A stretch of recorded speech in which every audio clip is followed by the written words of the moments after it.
Hello বন্ধুরা, আবার চলে এসেছি একটা নতুন ভিডিও নিয়ে। আমি অনিরুদ্ধ। লাস্টবার গেছিলাম কার্শিয়াংয়ে, তো এবার যাচ্ছি আমরা দীঘাতে।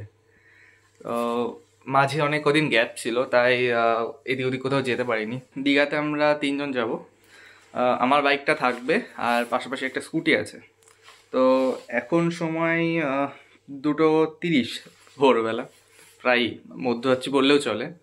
তো ওদিক থেকে তাপস আর সুদীপ্ত বেরোবে বলেছে 2:30-এর দিকে। তো এখনও ফোন করেনি, ফোন করবে তারপরে বেরোবো। আমিও রেডি, এদিকে ব্যাগটাও কমপ্লিট, ব্যাগ গোছানো কমপ্লিট। জাস্ট নিচে যাব, বাইকটা বার করব, তারপরে বেরিয়ে যাব আবার নতুন একটা জায়গার উদ্দেশ্যে। ঠিক আছে, তাহলে আসছি। টাটা।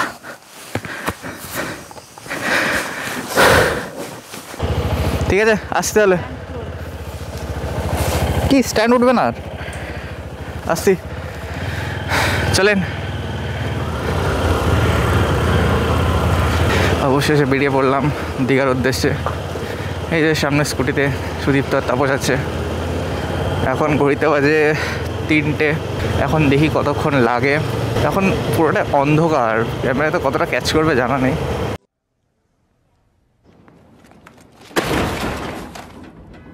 আপাতত এখন ব্লগটা বন্ধ রাখছি, কারণ পুরো অন্ধকার, কিছু দেখা যাচ্ছে না। এখন সময় 5:30। সবে কৃষ্ণনগর রেলগেট ক্রস করে কিছুটা আগে এসে একটা পেট্রোল পাম্পে দাঁড়ালাম। সুদীপ্ত ওখানে পেট্রোল পুড়ছে, এই যে দাঁড়িয়ে আছে, ফিউল পুড়ছে এখন। নাইস।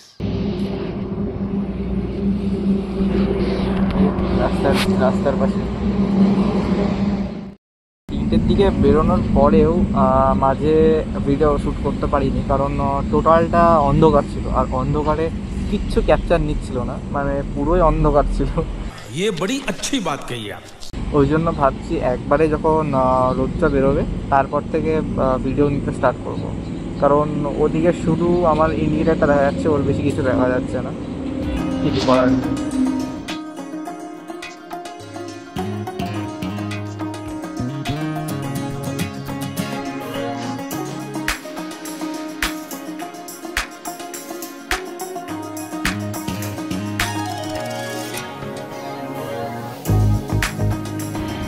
সেই ভোর 3টে থেকে বাইক চালাতে চালাতে এসে মাঝে শুধু এক জায়গায় চা খেয়েছি। আর এতক্ষণ পরে, এখন বাজে হচ্ছে 11:15, এতক্ষণ পরে আমরা কোলাঘাটটা পেরিয়ে কিছুটা এসে ওখানে একটা ধাবাতে দাঁড়ালাম। দাঁড়িয়ে খিদে পেয়েছিল বলে আলু পরোটা অর্ডার দিলাম, প্রথমে একটা করে। ওটা খাওয়া হয়ে গেছে, এখন আর একটা আসছে, তো ওটা বানাচ্ছে বলে চুপচাপ এখনো খেয়ে দে প্লেট খাওয়া করে বসে আছি। এরকম সেম।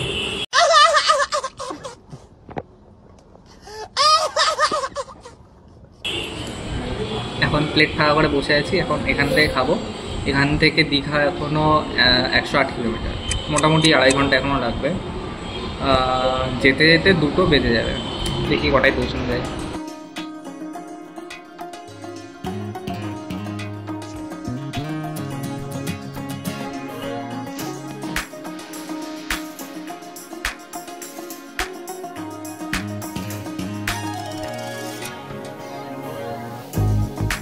অনেক জার্নির পরে আমরা মোটামুটি 2:45 নাগাদ দীঘাতে ঢুকে পড়েছি, আর হোটেলটাও নিয়ে নিয়েছি। আসলে তাড়াতাড়ি ঢুকতাম, মাঝে হয়েছে কি একটু গুগল ম্যাপের সমস্যা দেখা দিয়েছে বলে ভুল রাস্তায় চলে গেছিলাম। तुमसे ना हो पाएगा। তো এসে একটা রুম নিলাম, আবার 3 দিনের জন্য, 3 দিন থাকবো, তো 3 দিনের জন্য রুমটা নিলাম। এই যে এই রুমটা 3 জনে নিয়েছি, নন এসি। আসলে এখন ওয়েদারটা মোটামুটি ঠান্ডা আছে, তাই এসিটা নিলাম না। আর এই যে এর ব্যালকনি, বাইরে সুন্দর ভিউ পাওয়া যাচ্ছে একটা। ওখানে ছোট্ট একটা পার্ক আছে, এখানে সুন্দর গার্ডেন। আসলে এর থেকেও মানে সমুদ্রের ধারেও হোটেলগুলো পাওয়া যেত, কিন্তু ওদিকে নিইনি, কারণ ওদিকে অনেক এক্সপেন্সিভ। তাই এদিকটা নিলাম, এটা অনেক অনেক কম খরচায় পেয়ে গেছি। আর যেহেতু বাইক নিয়ে এসেছি ওই জন্য একটু দূরে নিলাম। আর এখন আসার পরে আবার সবাই রেডি হয়েছি, এই যে সবাই রেডি, এও রেডি, ও তো শুয়ে পড়েছে। এখন একটু বেরোবো সমুদ্রের ধারে স্নান করতে। আজকে পুরোপুরি স্নান করবো না, জাস্ট যাবো, মানে মাইন্ডটা ফ্রেশ করার জন্য। আবার কালকে যাব, ভালো করে স্নান করব, কালকে ভালো করে ফটোশ্যুট করবো। আজকে যাই একটু ঘুরে আসি। রুমে ব্যাগপত্র রেখে এখন সবাই 3 জনে বেরিয়ে পড়েছে একটা স্কুটিতে সমুদ্রের উদ্দেশ্যে। দেখে আসি কেমন সমুদ্র, কেমন জল।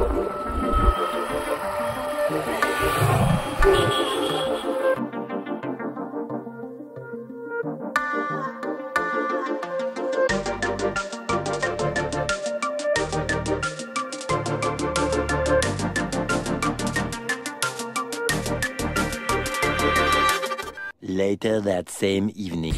সন্ধ্যাবেলায় একটু বেরোবো ভাবলাম ওল্ড দীঘার দিকে, যেতে যেতে বৃষ্টি শুরু হয়ে গেল, তো আর ওদিকে যেতে পারলাম না। তো এই দীঘার দিকেই, মানে নিউ দীঘার সাইডটাতেই আছি। বৃষ্টি পড়ছে তাও ঘুরছি, আর সেই সুন্দর লাগছে, যা বাজ পড়ছে সমুদ্রের ওপরে, কিছু কিছু সময় ক্যাপচার করতেই পারছি না।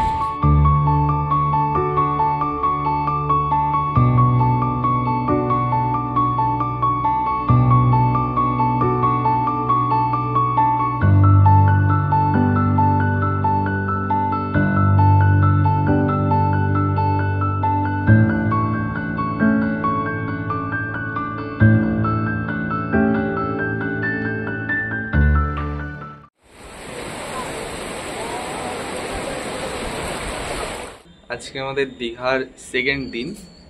তো এখন সময় 7:30।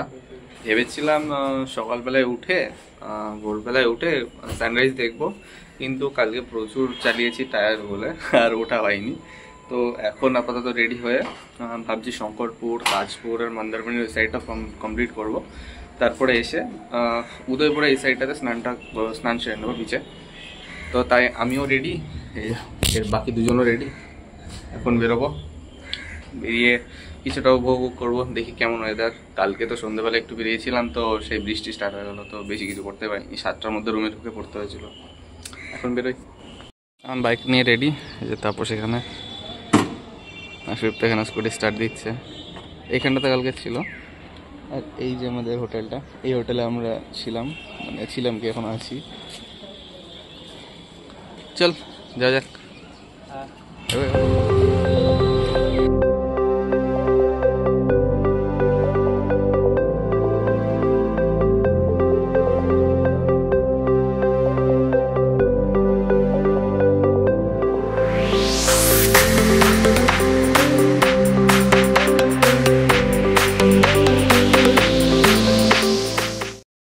শঙ্করপুর যাওয়ার পথে মাঝ রাস্তাতে একটু সুন্দর ভিউ পেয়েছে বলে সবাই দাঁড়িয়ে এখানে একটু ফটোশ্যুট করছি। এই যে ছবি তুলছে, অনেকক্ষণ ধরে ছবি তোলা হচ্ছে না। It's time to stop. It's time to stop, okay? পেছনে আমারটা দাঁড়িয়ে আছে।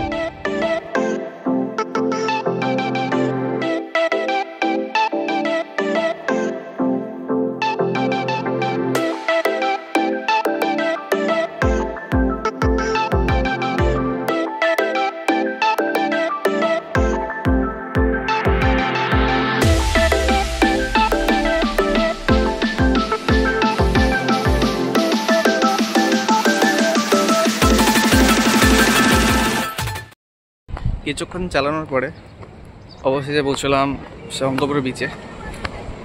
সুন্দর ঢেউ আসছে, এই সেই সুন্দর লাগছে।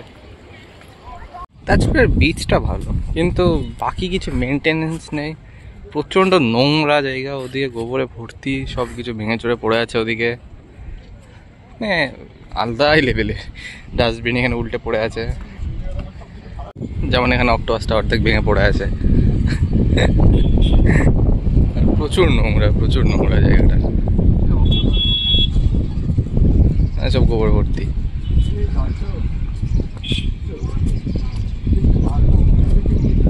ওই ওখানে একটা সুন্দর জায়গা আছে, বাচ্চা চড়তে গেলেই নেব। জায়গাটা এত সুন্দর ছিল, এখন আর তেমন নেই। This is not okay. This needs to stop now. সব ভেঙে চুরে করা হয়েছে, মেইনটেনেন্স নেই, জায়গা নোংরাতে ভর্তি।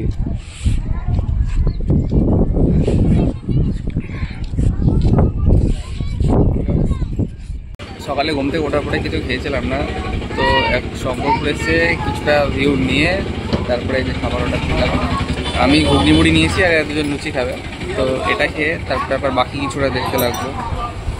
আমারটা চলে এসছে, আমি এটাও দেখি কখন দেয় এদের, আমি খেতে লাগি। ভালো গরম গরম এই যে এদের লুচি চলে এসছে আর আমার এই যে মুড়ি। এটা ফোন ঘাটছে, গ্রুপ ক্রিয়েট করছে ছবি দেবে বলে, তো খেয়ে দিয়ে এখন বেরোবো। হে হে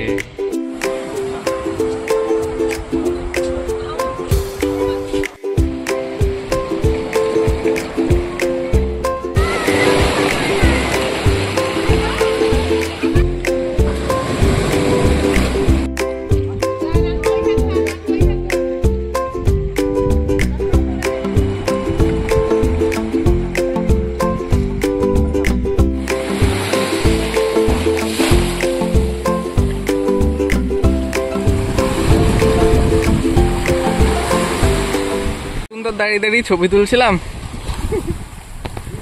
গেল ছুটি। এখানে একটা পড়ে আছে, দেখতে দেখতে কত চলে গেছে। আর ওইটা নিয়ে আসার চক্করে নিয়ে আসার না, এখানে দাঁড়িয়েছিলাম, এমন ঢেউ দিল, ভিজলো। ये सब क्या देखना पड़ रहा है? এও টোটাল ভিজেছে।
এখন আমরা আছি উড়িষ্যার তালচারিতে। অবশ্যই আমাদের আসতে একটু লেটই হয়ে গেল, তো অন্ধকারই হয়ে গেছে, সন্ধ্যা হয়ে গেল, তো সেই রকম ভিউ পাচ্ছি না, মানে পাচ্ছি না বলবো না, কিন্তু খুবই সুন্দর লাগছে। এত সুন্দর, এত নৌকা আছে মাছ ধরার, এখানে সব মাছ ধরে নিয়ে যাচ্ছে দেখলাম। আর এত চর পড়েছে, মানে জোয়ারের যত জল ছিল সব নেমে গেছে, তো এখানে সব এখন ইয়ের উপরে হেঁটে যাচ্ছি, বালির উপরে হেঁটে যাচ্ছি। জায়গাটা বেশ সুন্দর লাগছে। এবার কালকে ভাবছি কালকে সকালে একবার আসতে হবে, তাহলে সেই রোদ ঝলমলে দিনের মধ্যে সুন্দরভাবে দেখতে পাবো। আসলে সকালে ফেরার পরে 11টার দিকে বেরিয়েছিলাম স্নান করতে দীঘাতে, তো তখন তো ওখানে তো ফোন নিয়ে যেতে পারছি না, কারণ তিনজনই স্নান করবো, তো ওই জন্য ওখানে ছবি টবি কিছু তুলতে পারিনি। আর ওখানে স্নান করে তো 11টা থেকে 11:30 থেকে প্রায় 12টা পর্যন্ত আধা ঘন্টা অপেক্ষা করার পরে তখনও ঢেউ আসছিল না, কিন্তু ততক্ষণ অপেক্ষা করার পরে যখন দেখলাম ঢেউ আসছে তখন নেমেছিলাম। তো নেমে এতটা জল ছিল যে পাথরের ওই সাইডটাতে পর্যন্ত চলে এসেছিলো, তো নিচে নামতে পারছিলাম না। ওই যে দূর থেকে যতগুলো নৌকা আছে, ওইদিকে প্রচুর নৌকা আছে, এই যে এইদিকেও প্রচুর নৌকা আছে, সব দিকে নৌকাতে ভর্তি। আর এই যে এই দিকটাতে জল আছে, আর এগুলো সব চর পড়ে আছে।